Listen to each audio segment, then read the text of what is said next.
Sir 10, 15 రోజుల క్రితం అనుకుంటా డేట్ యేసారు మీరు. అవును సార్.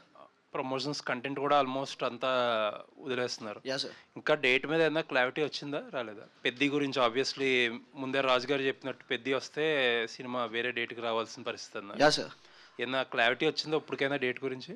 అంటే ఇంకా మాకు రాజ్ గారి నుంచి మాకు ఇంకేమీ రాలేదు సార్. సో, రైట్ నౌ ఇంకా మే 1 అనే మేము రిలీజ్‌కి వెళ్తున్నాం సార్. సో, ఫర్దర్‌గా ఏదైనా క్లారిటీ వస్తే దాన్ని బట్టి డెసిషన్ తీసుకుంటాం సార్. అంటే కంటెంట్ అంతా one by one roll out చేసేస్తున్నారు. ఒకవేళ and obviously content roll out చేయడం అంటే మార్కెటింగ్ బడ్జెట్ కూడా ఎగ్జాస్ట్ చేయడం కదా! సో, ఏంటి ఇప్పుడు లాస్ట్ మినిట్‌లో ప్లాన్ బి ఏంటి పరిస్థితి మరి? అంటే ఇట్‌లో ఓన్లీ బి ఒక 1 వీక్ డిఫర్ అవుతాం అంతే సార్. Max week. సో, మాకు ఏదైతే ఉందో సో, మేము ప్లాన్ బి కిందే పెట్టుకొని ఉన్నాం సార్.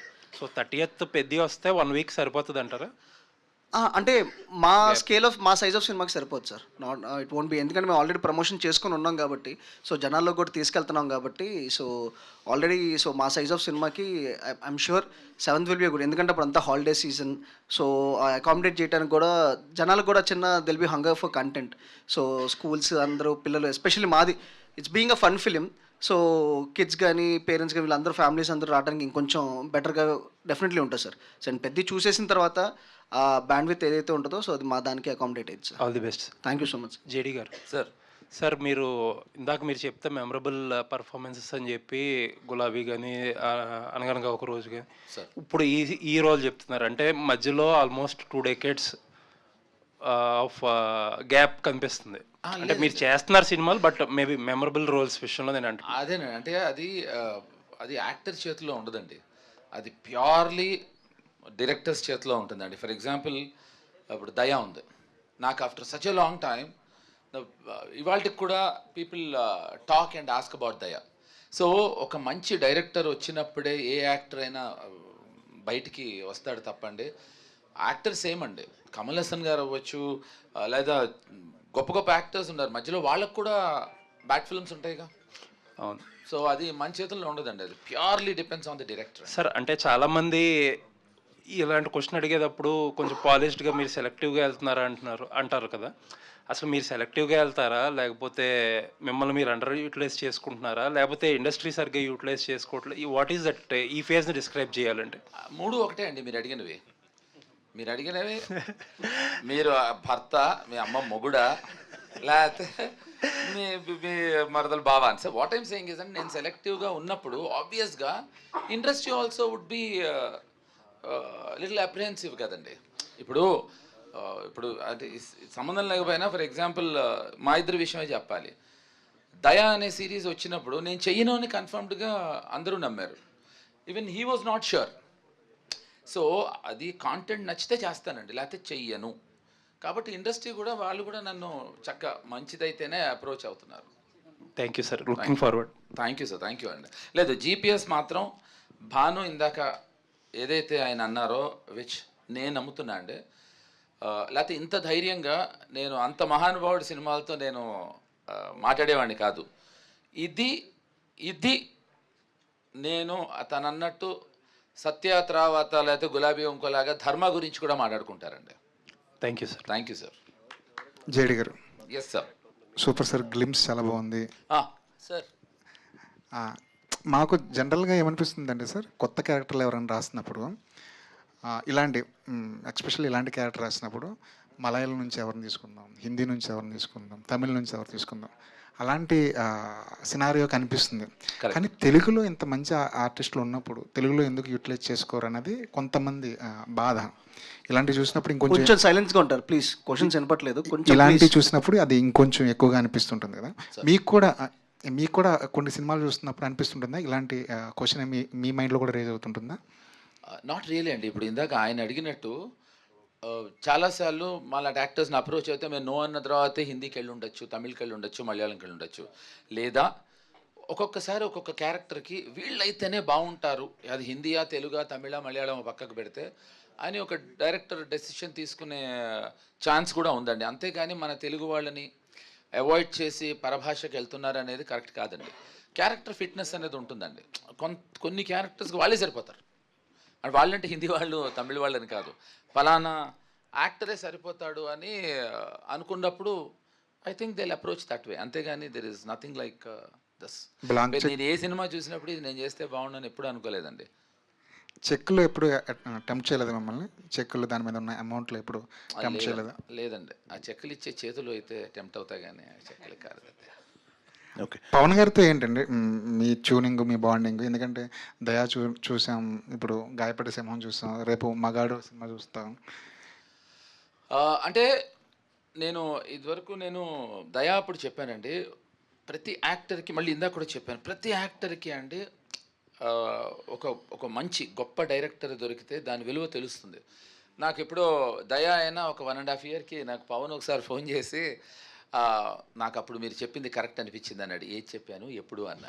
దయా అప్పుడు ఎందుకు అంటే అది అదేదో వేరే కాంటెక్స్లో, అది ఆకాశంలో ఒక తార సినిమా గురించి మాట్లాడుతూ ఒక కాంటెక్స్లో ఫోన్ చేసి చెప్పినప్పుడు, ఇప్పుడు ఏంటంటే అండి మా ఇద్దరు రిలేషను అంటే because a fantastic director and fabulous director. So యాక్టర్కి ఒక మంచి డైరెక్టర్ దొరికితే why would I want to not love him or like him. ఇప్పుడు కశ్యప్ ఉన్నాడు, ఇప్పుడు Kashyap is also very good director, so why would I want to miss him. So I love him also and I like him also. Kashyap గారు, JD గారు ఇందాక చెప్తుంటే నిజంగానే సెట్లో ఇంతమంది డైరెక్టర్లు ఉన్నారా అనిపించింది. ఇంతమంది డైరెక్టర్ల మధ్య మీరు పనిచేస్తున్నప్పుడు ఎలా ఉండేది సార్? ఫ్రాంక్లీ సెట్లో ఎవరు డైరెక్టర్లా చేయలేదు సార్. అందరూ వాళ్ళ పనులు వచ్చి చేసుకుంటూ వెళ్ళిపోయారు. ఫ్రాంక్లీ మొత్తం సెట్లో నాకు తెలిసి ఒక 1-2 days వచ్చి ఉంటారు అంతే. సో మార్నింగ్ వస్తారు, చూసుకుంటారు, నైట్ ఆన్లైన్ ఎడిట్ పంపించమంటారు అంతే, అంతకు మించి ఏం లేదు. అండ్ బెస్ట్ పార్ట్ ఏంటంటే జేడీ సార్ కానీ తరుణ్ కానీ ఎవరైనా అసలు అంటే రాసుకున్నప్పుడే క్లియర్గా ఉన్నాం, సో అది ఎట్లా ఎగ్జిక్యూట్ అవుతుందో లేదో చూసుకున్నారు అంతే. అండ్ ఏదైనా అంటే బెస్ట్ పార్ట్ ఏంటంటే సార్ లెవెల్కి ఇలా చేస్తా అంటే సరే అనొచ్చు, బట్ ఆయన ఇలా చేయొచ్చా అని అడుగుతారు. సో అది నాకు కొంచెం ఓవర్వెల్మింగ్గా ఉండేది.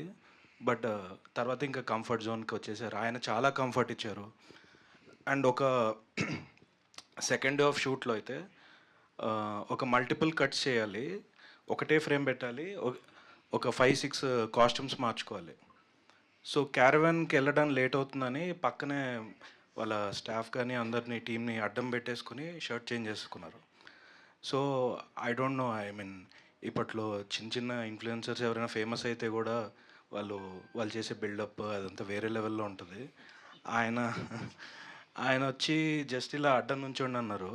నేను అప్పటికి ఏం చేశానంటే, సరే ప్యాంట్ బ్లాకే ఉంది కదా సార్, దీని మీద కవర్ అయిపోద్ది అంటే, ప్యాంట్ మార్చాలంటున్నావు కదా, వేరే దానికి కాంబినేషన్ కదా నీకు ఎందుకని మళ్ళీ టవల్ ఏదో అడ్డం పెట్టేశారు రంగ గారు అని మార్చేసుకున్నారు. అంటే సెట్ మధ్యలో పక్కన చిన్న ర్యాక్స్ ఉంటే అక్కడికి వెళ్ళి మార్చుకున్నారు. అంటే ఐ డోంట్ థింక్ అంటే ఆయనంత ఎక్స్పీరియన్స్కి అసలు అలా ఎవరు చేయరు. And that second day of film. So అలాంటి కంఫర్ట్ ఒకరు ఇస్తుంటే ఇది ఓవర్వెల్మింగ్ అండ్ అది వేరే లెవెల్. ఇప్పుడు ఇక్కడ అసలు డైరెక్టర్ ఇవన్నీ కాదు, అసలు అది ఓకే ఇలా ఉండాలేమో అనే ఫీలింగ్ వచ్చేలాగా చేశారు. So thank you so much sir. Comedy రాయడంలో చాలా కష్టం ఉంటుంటారు, కామెడీ రాయడం చాలా కష్టం ఉంటుంటారు. ఆయన మిమ్మల్ని జంజాల గారితో పోల్చారు. అంతకుముందు రమణ గారు కానీ జంజాల గారు కానివ్వండి, మధ్యలో చాలామంది ట్రెండ్లు మార్చుకుంటూ వచ్చారు. ఇప్పుడు ట్రెండ్ మారిపోయింది. అనుదీప్ లాంటి రైటరు కామెడీని కొత్త టైప్లో ప్రజెంట్ చేస్తున్నారు కదా. కామెడీ రాసే విషయంలో, ఈ స్క్రిప్ట్ విషయంలో మీరు ఫాలో అయిన ప్యాటర్న్ ఏమైనా కొత్తగా ఏమైనా అనిపించిందా?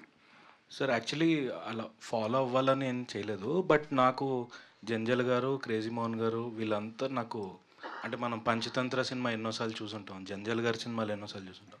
అది సబ్కాన్షియస్గా వాళ్ళని ఇన్ఫ్లుయెన్స్ అయిపోతాం అంతే పెద్ద ఫాలో అని కాదు, వాళ్ళు అదే వస్తుంది మనకి, ఇంకోటి రాదు.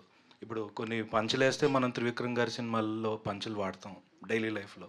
సో అదే స్క్రిప్ట్లో రాసేటప్పుడు రిఫ్లెక్ట్ అయింది అంతే. అంతకుమించి వాళ్ళని కంపేర్ చేసే అంత సీన్ నాకు లేదు, but it's a compliment. So thank you అంతకుమించి ఏం చెప్తాం. సారీ, ఇప్పుడు మా సీనుకి ఒక kind of terrific sense of humour ఉంటే దీనికి అంటే I don't think it's the same. అంటే మళ్ళీ నువ్వు మా సీను లాంటిదే అనుకుంటారేమో. సీను ఒక different kind of sense of humour and దీని ఒక యూనిక్ సెన్స్ ఆఫ్ హ్యూమర్ అండి. అంటే అక్కడ నవ్వుకుంటాం, ఇంటికి వచ్చిన తర్వాత నవ్వుకుంటాం, అది అర్థమైన తర్వాత నవ్వుకుంటాం. All the best sir. Thank you sir. JD గారు, ఇక్కడ చాలా చూజీగా వెళ్తున్నాను, స్క్రిప్ట్లో ఒక పట్టాన్ని నచ్చవు నాకు అని చెప్పారు ఇందాక మీరు. మిమ్మల్ని ఒప్పించడానికి ఎంత కష్టపడ్డారు ఈయన కెసాబ్ గారు ఈ సినిమా కోసం? అస్సలు కష్టపడలేదండి. అంటే తను దయ అప్పుడు I remember meeting him and all. So అసలు ఆ ఫస్ట్ టైం నరేటివ్ వింటున్నప్పుడే, నరేట్ చేస్తున్నప్పుడే నేను పవన్ తను వచ్చారు. అంటే ఇప్పుడు నా క్యారెక్టర్ ఏంటి అని సాధారణంగా వింటూ ఉంటారు కదా యాక్టర్స్. ఇక్కడ అంటే నెక్స్ట్ ఏదో నాకు ఇందాక ఏదో గ్లిమ్స్ చూపించాడు మా వాడు, అది మీ అందరికి కూడా జరుగుతుంది. అంటే పగలబడి నవ్వుతూనే ఉన్నా. ఇఫ్ పవన్ రిమెంబర్స్, నేను పవన్ని తనకి ఒక్క 5 నిమిషాలు ఆపు పవన్, కొంచెం బ్రీదింగ్ స్పేస్ ఇవ్వే మాకు అన్నాం. విచిత్రం ఏంటంటే దాని తర్వాత మళ్ళీ ఇంకో సందర్భంలో విన్నాం. తర్వాత అందరికీ కలిపి ఇంకొకసారి చెప్పాడు. First time, second time, third time, fifth time నవ్వు తగ్గలేదు, అది పెరిగింది తప్ప. సో ఆ ఫస్ట్ టైం వినంగానే అసలు ఇంక దీంట్లో ఇప్పుడు సెలెక్టివ్ అంటే నచ్చనప్పుడు, అందంగా చెప్పే పదం సెలెక్టివ్. ఇప్పుడు నేను నాకు నచ్చలేదు, బాగాలేదు అని చెప్పినప్పుడు వీడు చాలా సెలెక్టివ్ రా అనుకుంటారు అంతే. సో దీంట్లో బాగాలేదు అని చెప్పడానికి అవకాశం రాలేదు నాకు అసలు.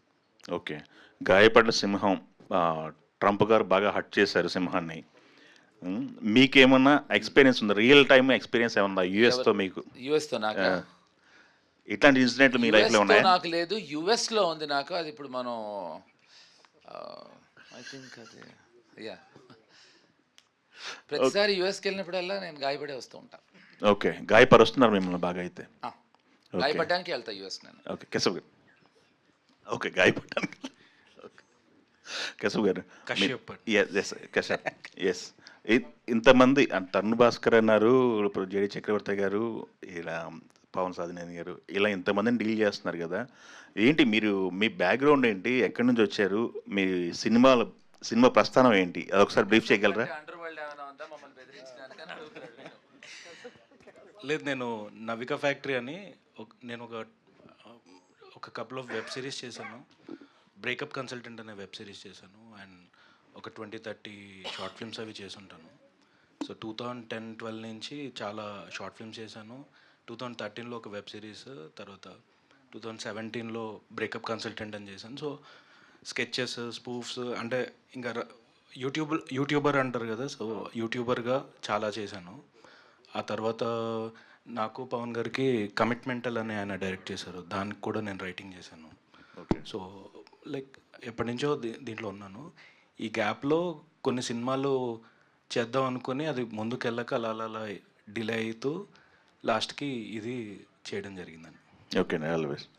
కశ్యప్ గారు, ఇప్పుడు సినిమాలో ఇద్దరు ఉన్నారు, తరుణ్ భాస్కర్ గారు, ఇటు జేడీ గారు ఉన్నారు. ఇద్దరు గాయపడ్డారు కదా, మరి టైటిల్లో గాయపడ్డ సింహం అని పెట్టారు. గాయపడ్డ సింహాలు కదా పెట్టాల్సింది. అంటే అది పంచ్కి బాగోదు అనిపించింది. గాయపడ్డ సింహం, అదే దానికి ఇచ్చే ఇంపాక్ట్ అదే బాగుంటుంది అనిపించింది.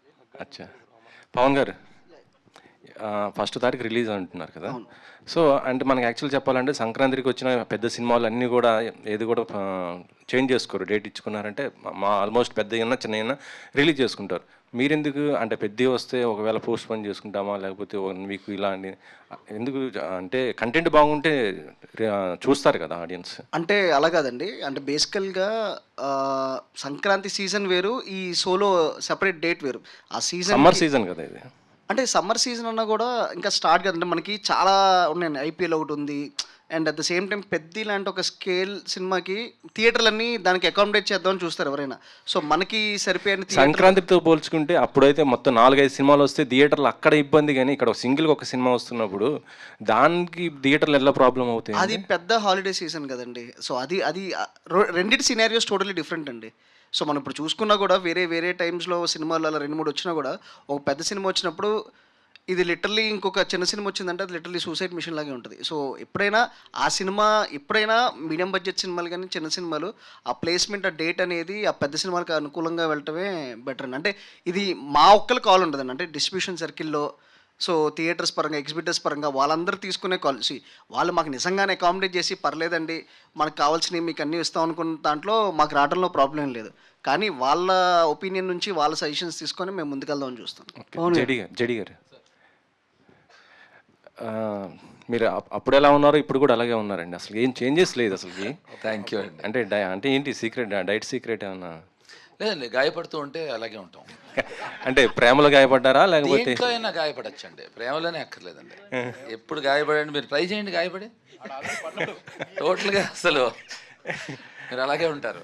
మీరు ఎన్నో హిట్స్ ఏంది చెప్తున్నావు? 2 సార్లు గాయపడ్డాడు ఆల్రెడీ కాబట్టి అలా ఉన్నాడు. 3వసారి గాయపడితే టీ షర్ట్లో వస్తాడు, 5వసారి గాయపడితే అది కూడా లేకుండా వస్తాడు. మీరు ఎన్నో మీ సినిమాలు అన్నీ కూడా మంచి బ్లాక్ బస్టర్ అయినాయి సార్. ఏదన్నా ఒక సినిమా తీయాలంటే సీక్వెల్గా ఏ సినిమా ప్లాన్ చేస్తారు? అంటే ఇదివరకు వచ్చిన సినిమా అన్నీ మీ మంచి అసలుకి. అఫ్కోర్స్ అంటే ఇప్పుడు నేను అదే అండి, ఇప్పుడు నేను ఆలోచిస్తే మనీ అవ్వచ్చు, మనీ వచ్చేసింది లేండి సీక్వెల్, గులాబీ అని అలా అనగా రోజు హీరోయిన్ బాంబే ప్లీట్ చేద్దాం అనుకుంటే మా హీరోయిన్ ఇప్పుడు కొంచెం పెళ్లి చేసుకుని అమ్మాయి యుఎస్ పక్కన కెనడా వెళ్ళిపోయింది. సో ఐ థింక్ అంటే ఆయన హీరోయిన్ ఎవరు అని అడిగారు, అది ఓవర్లాప్ చేయడానికి చెప్పా. మనకి ఎవరిని తెలిసిన ఉన్నారు అంటే 2 గాయపడ్డాం కదా. మీరు గాయపడ్డారు 2 సార్లు అని చెప్తున్నాడు కదా మనోడు. గాయపడ్డాను, నేను ప్రేమలో గాయపడలేదే. లేదండి, హీరోయిన్ ఎవరైనా మా డైరెక్టర్స్ ఎవరిని హీరోయిన్ పెడితే వాళ్ళతో చేస్తానండి. జేడి గారు, మనీ అనుకోకుండా ఒకరోజు ఇవి సినిమాలన్నీ అప్పుడున్న కామెడీ ప్యాటర్న్ని రీడిఫైన్ చేసిన సినిమాలు.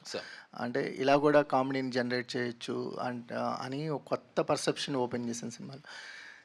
గాయపడ్డ సింహం విషయానికి వచ్చేసరికల్లా మాకు కూడా అలాంటి వైబ్స్ కనిపిస్తున్నాయి. సో దీని మీద ఎంత ఎక్స్పెక్టేషన్స్ పెట్టుకోవచ్చు? సో కుమార్ గారు, ఇది మీరు ఎంత ఎక్స్పెక్ట్ చేసినా దాని మించే ఉంటుంది. ఎందుకు అంటే ఇప్పుడు అనగనగా ఒక రోజు మనీ, యాజ్ యూ సెడ్, అది ఎలా అయితే ఒక కొత్త కైండ్ ఆఫ్ హ్యూమర్తో వచ్చిందో, అంటే హ్యూమర్ ఎప్పుడు కొత్తగా ఉండదండి, యాజ్ యూ నో, దాన్ని ప్రజెంట్ చేసే విధానంలో ఉంటుంది. ఎగ్జాక్ట్లీ. ఇప్పుడు కశ్యప్ ప్రజెంట్ చేసిన విధానం చాలా కొత్తగా ఉంది. అంటే ఎంత కొత్తగా ఉందంటే తన రియల్ లైఫ్లో కూడా గబుక్కుని ఎప్పుడైనా మనని హ్యూమిలేట్ చేస్తే మనమే నవ్వుకుంటాం, మన మీద అతను జోకేసిన అంత, అంటే అస్సలు అలా చాలా స్మూత్గా ఉంటుందండి. సో అలా సినిమాలో ఈ హ్యూమర్ చాలా, నాకు అదే అన్నా కదండి, మనీ అనగనగా రోజు తర్వాత నాకు ఎక్కడో చిన్న మనసులో చిన్న లంప్, ఒక చిన్న బెంగ ఉండింది.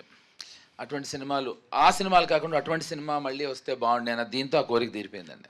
డైలాగ్ చెప్పే వరకు వెయిట్ చేస్తారా అనేది మీకు ఎప్పుడైనా షూటింగ్ లొకేషన్లో, వేరే షూటింగ్ లొకేషన్లో అనిపించిందా గూన్స్ని చూస్తే?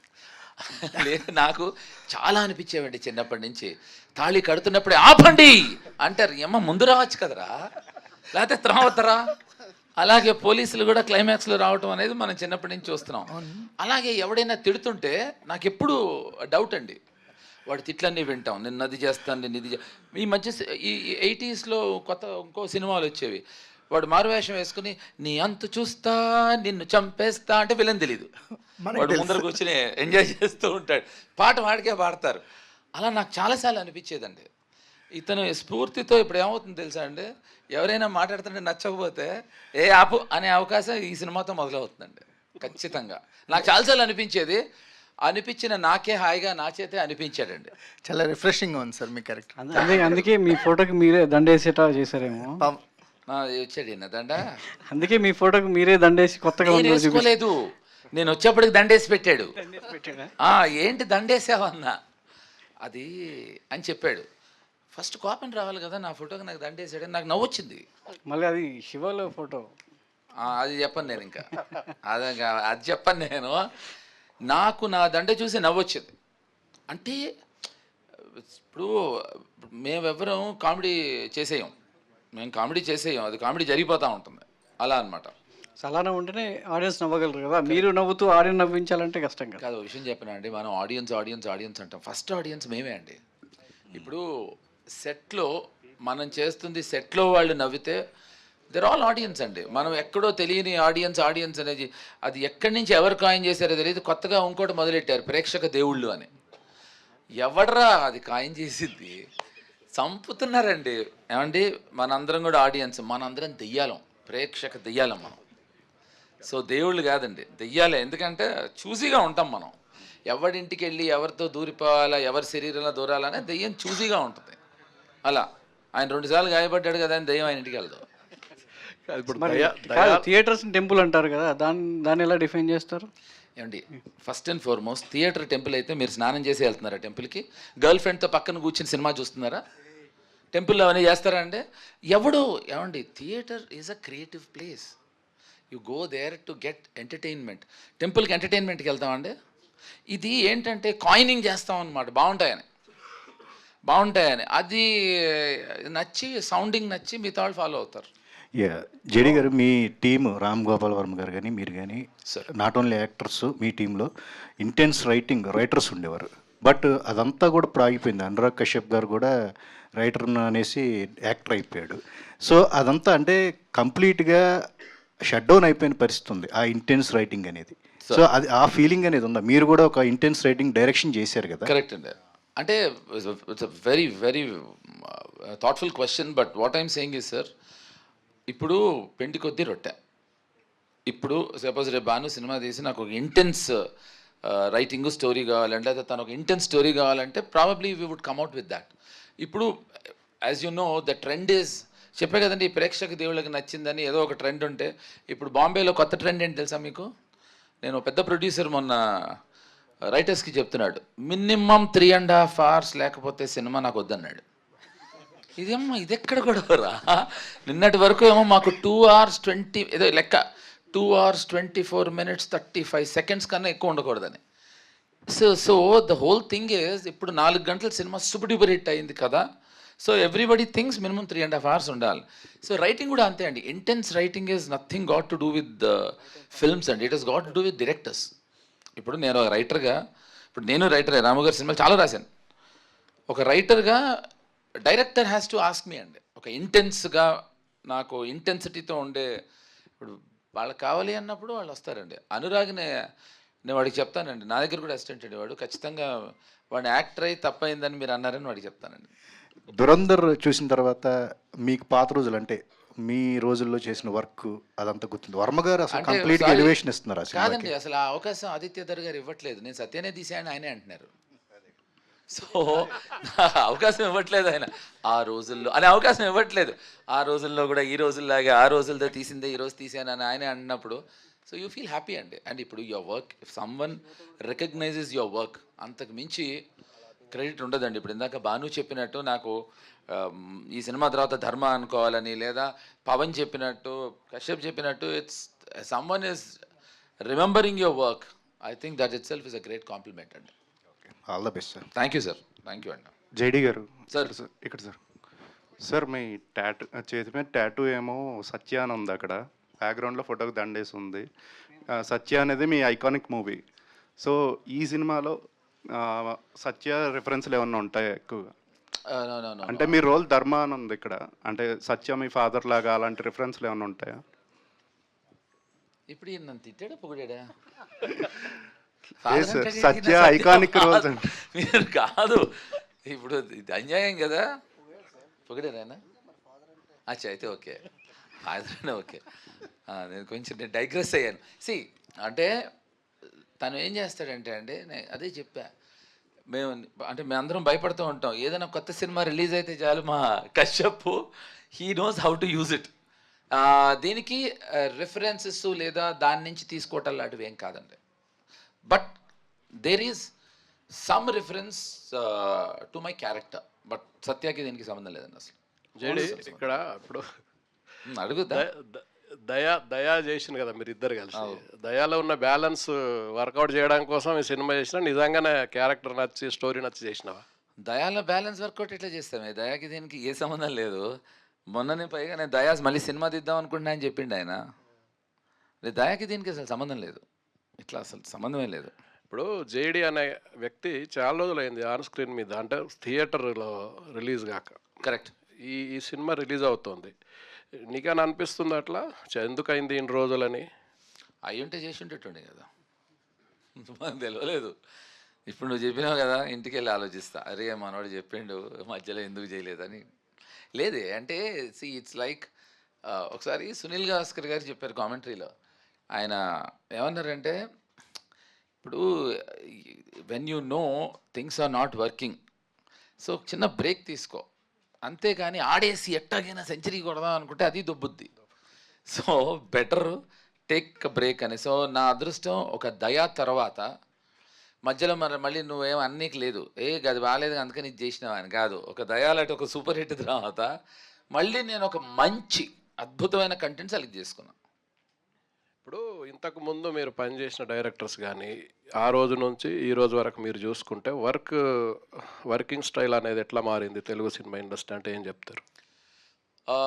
డైరెక్టర్స్ వర్కింగ్ స్టైల్ టెక్నిక్ ఏం మారలేదు, టెక్నాలజీ మారింది. సో ఇదివరకు అంటే ఈ సినిమాకి దయాకి అది వర్తిస్తుంది. పవన్ దయాతో నాకు ఫెంటాస్టిక్ ఎక్స్పీరియన్స్ ఏంటంటే మేము పొద్దున్న సీన్ షూట్ చేసేవాళ్ళం, సాయంత్రానికి ఫైనల్ కట్ చూపించేసేవాడు తన ఎడిటర్ కూడా. నెక్స్ట్ డే మార్నింగ్ వచ్చేవాడు బ్యాక్గ్రౌండ్ స్కోర్ కూడా అయిపోయేది. ఇదేంటి దేనిది రిఫరెన్స్ అంటే లేదు, మ్యూజిక్ డైరెక్టర్ పంపించాను చేయించేసే అనేవాడు. సో టెక్నాలజీ మారింది తప్ప రాము గారు కూడా ఇలాగే ఉండేవారు. సో టెక్నాలజీ మారింది, taking, presentation, making, I absolutely think అదేం చేంజ్ అవ్వలేదు, క్యాన్వసెస్ మారాయి అంతే. చాలా చేంజ్ అయ్యాయి కదండి. రామ్ గోపాల్ వర్మ గారు అమితాబ్ బచ్చన్తో సర్కారు 21 days 30 daysలో తీశారు. ఇప్పుడు సంవత్సరాల తరబడి తీస్తున్నారు సినిమా ఆయన మారారు, సినిమా గురించి అడిగారు మీరు. అంటే ఏం మారిందా అని అడిగారు. ఆయన మారారు, ఆయన 21 రోజులు కాదండి, 28 రోజుల్లో తీశారు సర్కారు. అదే 21 రోజు నెల రోజులు అన్నాను. అంటే మనలో అన్నమాట. ఇప్పుడు ఏమవుతుందంటే కొంతమందిని ఇంప్రెస్ చేయడానికి 1 day చాలు, ఇంకొంతమందిని ఇంప్రెస్ చేయడానికి 1 week పడుతుంది, ఇంకొంతమందిని ఇంప్రెస్ చేయడానికి 1 year పడుతుంది, ఇంకొంతమందిని ఎప్పటికీ ఇంప్రెస్ చేయలేం. సినిమాని బట్టండి, పిండి కొద్దీ రొట్టె. సర్కార్ 28లో అయిందండి, ఇంకో సినిమా 1 year పడుతుందేమో. ఇప్పుడు నెంబర్ ఆఫ్ డేస్ పడటం వల్ల డైరెక్టర్ గుడ్డు అవుడు, త్వరగా తీస్తే బ్యాడ్ అవడండి. కానీ డిలే అవుతుంది కదండి. డిలే 100 reasonsకి అవుతున్నాయి. అప్పుడు సర్కార్ మేము తీసినప్పుడు ప్రాబబ్లీ బచ్చన్ సాబ్ అప్పుడు 3 సినిమాలే చేస్తూ ఉండొచ్చు, ఇప్పుడు 30 చేస్తూ ఉండొచ్చు. ఇప్పుడు వర్మ గారికి అడ్వాంటేజ్ ఏంటంటే నెల రోజుల్లో సినిమా తీయడం వల్ల ఆ సినిమా ఆడినా పోయినా ఇంకో సినిమాతో ఇంకో నెల రోజుల్లో రెడీగా ఉండేవాడు ఆయన. అవునండి. ఇప్పుడు సంవత్సరాల తరబడి సినిమా తీస్తున్నారు, అది ఆడుతుందో తెలీదు, నడుస్తుందో కూడా తెలియదు. నడవకపోతే చాలా కోట్లు. ఇప్పుడు వర్మ గారి సినిమాలతో అట్లా అంత ప్రాబ్లం ఉండేది కాదు కదా. కరెక్ట్ అండి. అంటే ఇప్పుడు అదే చెప్పే కదండి, సినిమాలు మారలేదు. ఇప్పుడు రాము గారు ఎందుకు ఇలా మారారు అనే దాని మీద నేను సీరియస్గా ఇవాళ ఆయన అడిగి ఇలా మీరు రాము గారు మళ్ళీ కలిసి చేసేది ఏమైనా అవకాశాలు ఉన్నాయా? ఇప్పుడు రాము గారితో ఏంటంటే అండి, ఆయన మనకి ఇవాళ చేయాలి అనే విషయం నిన్న చెప్తారు. భానుగారు ఏమండి అక్కడ don't laugh it's a serious matter అన్నారు, మీ అందరూ కామెడీ అంటున్నారు, ఎరగబడి నవ్వుతారు అంటున్నారు, ఏంటి సెటైరా? కాదండి, అస్సలు కాదండి. అక్కడ క్యాప్షన్ ఉంది అక్కడ. కాదండి, ఇప్పుడు don't laugh it's a serious matter. Okay, ఇది మేము అందరం హ్యూమర్ సినిమా అన్నాం. సో మీరు రెండు విధాలుగా విభజించుకోవాలి. డోంట్ లాఫ్ అనేది ఒకటి, ఇట్స్ ఎ సీరియస్ మ్యాటర్ అనేది ఇంకొకటి. ఫస్ట్ హాఫ్ ఇది, సెకండ్ హాఫ్ ఇది. మీరు లెజెండరీయా సెలబ్రిటీ అండి? 37 years అయింది. నేను లెజెండ్ సెలబ్రిటీ కాదండి, I'm a legendary celebrity. Volume 1.5 అది, అందుకనే 1.5 నేను. పవన్ గారు, సో ఎక్కడ మీ గాయపడ్డ సింహం కనిపించట్లా? గాయపడ్డాను. ఈ నగరానికి ఏమైంది, షూట్ స్టార్ట్ అయిందండి. సో కొంచెం దాంట్లో తను బిజీ ఉన్నట్టు. సో తను వేరే ఈవెంట్స్కి తను జాయిన్ అవుతాడు. అండ్ ఎస్పెషల్లీ ఈ event we exclusively wanted JD గారు to be here because we're launching him. So ఇంతమంది డైరెక్టర్లు ఈ సినిమా వర్కౌట్ చేశారు, స్క్రీన్ మీద తీసుకురాబోతున్నారు. SVCC ద్వారా మంచి రిలీజ్ అవుతుంది. బ్యానర్కి ఒక గుడ్ విల్ ఉంది. ఆ బ్యానర్ నుంచి వచ్చే సినిమా సో ఎలా ఉంటుందో అనేది సో ఇప్పుడు ఒక ట్రేడ్ మార్క్ ఉంది. సో ఆ బ్యానర్లో రిలీజ్ అవుతున్నటువంటి సినిమా సో ఎంతవరకు బ్యానర్ వాల్యూ నిలబెడుతుంది? ఇంతమంది కలిసి దర్శకులు చేసిన సినిమాకి ఎలాంటి ఐడెంటిటీని తీసుకొస్తుంది? డెఫినెట్ ఏంటంటే అది ఏమాత్రం, ఎందుకంటే రాజు గారు ఆయన మాకనే ఎక్కువ కాన్ఫిడెంట్గా ఆయన ఉన్నారు. సో చూసిన తర్వాత సో ఎందుకంటే హీఈస్ వెరీ, ఆయన వేరే ఏరియాల నుంచి ఏదన్నా ఎంక్వైరీస్ వస్తున్నా కూడా ఈ డిసైడెడ్ ఆయన సొంతగానే మొత్తం అంతా చేద్దామని డిసైడ్ అయిపోయారు. US కానీ ఇదంతా, అది ఆ కాన్ఫిడెన్స్ ఇట్ సెల్ఫ్ మాకు అది biggest boost. So he's very happy and proud about it. అంటే ఓవర్సీస్లో కూడా రిలీజ్ అవుతుంది, అక్కడి నుంచి ఏమన్నా థ్రెట్స్ వస్తాయా సినిమాకి? మరి ట్రంప్ మీద సినిమా తీశారు, అక్కడి నుంచి ఏమన్నా థ్రెట్స్ వచ్చే అంత అసలు యుద్ధం జరుగుతుంది, 200% ఏదైనా ట్యాక్స్ వేస్తాడు ట్రంప్. సో మీ సినిమా వల్ల తెలుగు సినిమా మీద కూడా ట్యాక్స్ వేసే అవకాశాలు ఉన్నాయి. ఆల్రెడీ నిర్ణయం తీసుకున్నారు కాబట్టి గోహెడ్ అంటారేమో, అంతే కదా? అంటే అదేమో ఉండదండి. అంటే మీరు the way we try to use Trump in this film మీకు అర్థమైంది అనమాట. సో ట్రంప్ చూసుకున్నా కూడా ఆయన కూడా నవ్వుకుంటాడు. యాక్చువల్లీ ఓ నాలో ఈ ఫన్నీ యాంగిల్ ఉందని చెప్పేసి చూపించాలి ఎందుకంటే ఆ వార్ మైక్లో చెప్పండి వెల్ ఈ సినిమా నాకు తెలిసి గైస్ ఫస్ట్ ఆఫ్ మే నుంచి వార్ ఆగిపోబోతుంది. ఎందుకంటే మే ఫస్ట్ వరకు వార్ జరగాలండి మీ ఉద్దేశం? ఈయన కాదండి, మే ఫస్ట్ మే ఫస్ట్ ఆగిపోతుంది. మీరు అడిగారండి, మే ఫస్ట్ నుంచి వార్ ఆగిపోతుంది. కాదు ఆగదండి, ఇవాళ నుంచి ఆపుదాం అనే ప్లానింగ్ తో ఆపేస్తారు. టోటల్ గా అప్పుడు ఆగిపోతుందండి. నేను ట్రంప్ తో నిన్న పొద్దున మాట్లాడి వచ్చాను. భాను గారు ఇంకేం కావాలి చెప్పండి మీరు. భాను గారు సార్, మీ పాస్ట్ ఫిలిం చూసుకుంటే కనుక ప్రమోషనల్గా కూడా చాలా బాగా పుల్ చేశారు. అయితే ఈ జీపీఎస్కి వచ్చేసరికి మీరు ఒక్కొక్క ఈవెంట్ పెట్టి ఒక్కొక్కరిని ఇంట్రడ్యూస్ చేస్తూ ఒక డిఫరెంట్ వేలో వెళ్తున్నారు. ప్రమోషనల్గా మీరు ఎలాంటి ఒక స్ట్రాటజీస్ని ఫాలో అవుతారు అండ్ ఏమనుకున్నారు అంటే వాట్ యుల్ సే సార్? అంటే కాంటెంట్ నుంచే వస్తుందండి ప్రమోషన్. మన సినిమా మనకి ఇచ్చే కాన్ఫిడెన్స్ మనం చూసుకుంటాం కదా, రషెస్ అవన్నీ. ఇందులో కాన్సెప్ట్ ఉంది, డిపోటేషన్, ఒక ట్రంప్. మాకు మోర్ దెన్ మెయిన్ చేసే ఈవెంట్స్ కంటే ట్రంపే మాకు ఎక్కువ ప్రమోషన్ చేస్తున్నాడు and we are just enjoying it. Anil రావిపూడిని ఫాలో అవుతున్నట్టున్నారు ప్రమోషన్లో. అంటే ట్రంప్ని ట్రంప్ కార్డ్ లాగా వాడదాం అనుకుంటున్నాను. అంతే అండి, ట్రంప్ని ట్రంప్ కార్డ్లో వాడుతున్నాము అండ్ కాంటెంట్ కూడా బాగుంది కాబట్టి ఇట్ ఈస్ రీచింగ్ అవుట్, అందరికీ నచ్చుతుంది. సారీ అండి, ఆయన అన్నదానికి నేను సమాధానం చెప్పాలి. ఒక సక్సెస్ఫుల్ సినిమా తీస్తున్నామని నాకు అర్థమైపోయింది. ఎందుకంటే అనిల్ ఎంత సక్సెస్ఫుల్ సినిమా తీస్తున్నాడో అలా మేము కూడా తీస్తున్నాను. ఎందుకంటే ఆయనే అన్నాడు, మళ్ళీ నేను అనలేదు అంటాడు ఆయన. కశ్యప్ గారు సార్, యాక్చువల్లీ ఇప్పుడు చూస్తుంటే చాలా వరకు సినిమాలు ట్రైలర్ వరకు they are impressing all the audience, but థియేటర్కి వెళ్తే we're not getting that much of satisfaction. What you'll say about GPS గురించి ఏం చెప్తారు? అండ్ అందరూ ఇందాకే జేడి గారు చెప్పడం జరిగింది, ఇంతమంది డైరెక్టర్స్ ఉన్నా తనకి ఏది కావాలో అదే చేయించుకున్నారని. సో మేము ఎంత ట్రస్ట్ చేయొచ్చు మిమ్మల్ని అంటే వాట్ యుల్ సే సార్? ఎన్ని సినిమాలు వచ్చినా మళ్ళీ ట్రస్ట్ చేసి వెళ్ళాల్సిందే. సో మీకు తప్పదు, మాకు తప్పదు. సో మేమైతే ఎవరు కూడా లైక్ మేము ఒకటి నమ్మి తీస్తాం, నన్ను నమ్మి వీళ్ళు వచ్చారు, మమ్మల్ని అందరిని నమ్మి మీరు రావాలి. సో ఇది ప్రాసెస్ అది. సో ఒకటి ఏంటంటే మేమైతే బ్లఫ్ చేయట్లేదు, మేము మాకు అనిపించింది చెప్తున్నాం. మా అనిపించింది కరెక్టా రాంగా మీకు మే ఫస్ట్ తెలుసు. తేడా వస్తే వాళ్ళు మిమ్మల్ని ఏమనరు, కానీ ఇక్కడ డబ్బులు ఇచ్చిన వాళ్ళు అయితే తిట్టుకుంటూ వెళ్ళిపోతారు. అది మిమ్మల్ని ఆపలేం కదా సార్. మీరు తిట్టండి, పొగడండి, అది మే ఫస్ట్ రోజు మీ చేతుల్లో ఉంటుంది సార్. అప్పటి వరకు మా చేతుల్లో ఉన్నది మేము చేస్తాం. లాస్ట్ క్వశ్చన్ అండి. ఓకేనా సార్, అడగచ్చా? ఓకే. అంత బెదిరించి పెడతాడు మావాడు. జేడి సార్, అంటే Josh was almost your come back. ఆ టైంలో మీరు అప్పుడు కూడా యూఆర్ దిస్ కాన్ఫిడెంట్. సో జోష్తో మిస్ అయింది. లెట్ మీ టెల్ యూ, ఇది నేను రాజుకి ఫస్ట్ నుంచి చెప్పాను, అప్పుడు చెప్పాను. No I was never confident about Josh. ఇది నేను జోష్ కథ విన్నప్పుడే నేను రాజుకి చెప్పాను. ఐ టోల్డ్ హిమ్ అండ్ అతను ప్రెస్ మీట్లో కూడా రిలీజ్ అయిన రోజు కూడా చెప్పాడు. తను ఆ విషయం తనే చెప్పాడు, that Chakri was never confident or never. So no I was, నేను అదే అందుకనే, బికాజ్ నాట్ దట్ నేను జెన్యున్గా మాట్లాడతాను కాదు, నా ప్రాబ్లం ఏంటంటే I want to express my self. So దీని గురించి ఇంత ధైర్యంగా ఎందుకు ఇంత మాట్లాడుతున్నాను అంటే కేవలం నాకు కాంటెంట్ ఇచ్చే confidence. So I really want to tell you that that's what he's happened for Josh. Okay, Kashyap. So the whole short film community was so happy about your debut. So specifically after a breakup consultant, you earned a good rapport with the audience కాబట్టి. So మీ positiveness అంటే మీ UPS అనేది క్వర్కినెస్ ఎప్పుడు కూడా. So the same క్వర్కినెస్ ఇప్పటిదాకా వచ్చిన కాంటెంట్లు అంతా చూస్తున్నాం కదా. So the film will also be based on the same thing. ఎందుకంటే ఆయన జేడీ గారు ఇందాక ఆయన ఫోటోకి దండేస్తే కూడా నవ్వుకున్నారని అంటే, సో ఆ క్వర్కినెస్ అనేది ఎంతవరకు వర్కౌట్ అవుతుంది? లైక్ ఇప్పుడు సినిమాలో ఎంత ఉందో ఇది జస్ట్ ఇది ఒక 1 minute ఉంది, అది ఇంతకుముందు వచ్చిందో ఒక 2 minutes ఉంటుంది. సో 3 minutesలో ఎంత ఉందో ఎవ్రీ సీన్, ఆల్మోస్ట్ ఎవ్రీ సీన్లో ఇదే ఫ్లేవర్ ఉంటుంది. సో అండ్ నాకు ఇదే వచ్చేమో యాజ్ ఆఫ్ నో. సో అంటే మీ క్యారెక్టర్స్ మోస్ట్లీ అంటే మీ సిరీసెస్ అన్నింటిలో కూడా it will be more of silliness. అంటే మీ క్యారెక్టర్ ఏది కూడా వాటిని సీరియస్గా తీసుకోవు.